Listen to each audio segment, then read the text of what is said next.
We have a quick announcement from Ayesha. I'm just going to pass it on to Ayesha. Hi guys, I'm speaking on behalf of Sheffield for Palestine. Before I quickly announce, I just want to say that I know that you've likely heard words like these many times over the past year, or even long before if you've been part of the long-standing movement for Palestinian liberation. If you're someone who has followed the decade-long occupation and brutalization of a people, none of this is new. And yet it never gets any less devastating. It's haunting how speeches like this, calls for justice, for resistance, for liberation, have echoed through history. From Vietnam to Kashmir, Kurdistan to Sudan, the Congo to Palestine and beyond. Across continents and centuries, we found ourselves again and again in the streets raising our voices against the violent suppression of indigenous people. Shame. I want to pause here to acknowledge something uncomfortable.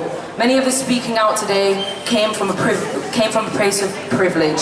We go home to warm beds, clean water, and lives that, while stressful in their own way, are largely safe. We are not waking up to drones or burying our children under rubble.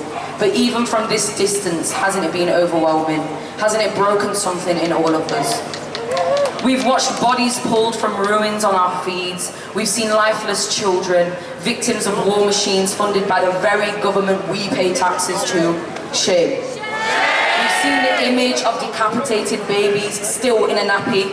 We've heard stories of Ahmed, whose body was recovered in pieces, placed in a bag by his brother.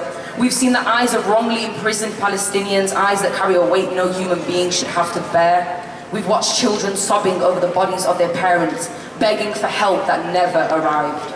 And still somehow the world moves on, but we haven't.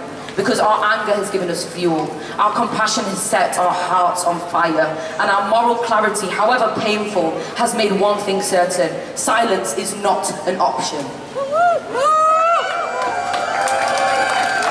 So in light of everything I've just shared, I want to speak now on behalf of Sheffield for Palestine, an organisation born out of urgency, compassion and solidarity.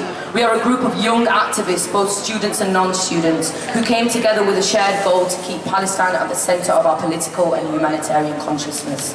Our journey began in March 2024, where we hosted our very first event, an Iftar and Lent fundraiser.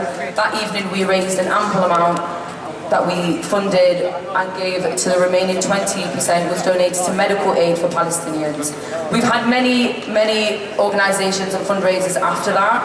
Our most recent one was we hosted a sports day fundraiser at UMix. And the funds were distributed to MAP and the Emergency Relief Fund and a family in North Gaza who worked tirelessly to support orphans and distribute essential resources. What made this event especially meaningful was the participation of local children who engaged in honest, age-appropriate conversations about the genocide and justice. This reminded us that education and empowerment must begin early. Our youth are not just the future, they are the present, and we must nurture their voices. As Sheffield for Palestine, we are humbled by the support this community has shown. While thousands of Gazans are being starved, cut off from aid by Israel's immoral and illegal blockade, you have chosen to show up. You have chosen solidarity over silence, action over apathy.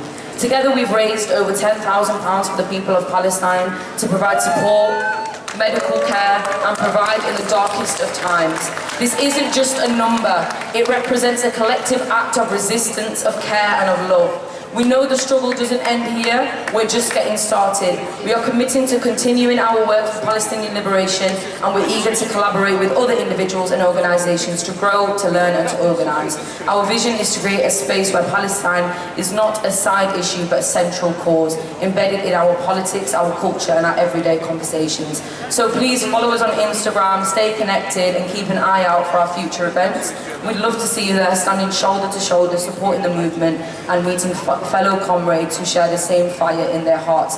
Free Palestine in our lifetime. Thank you.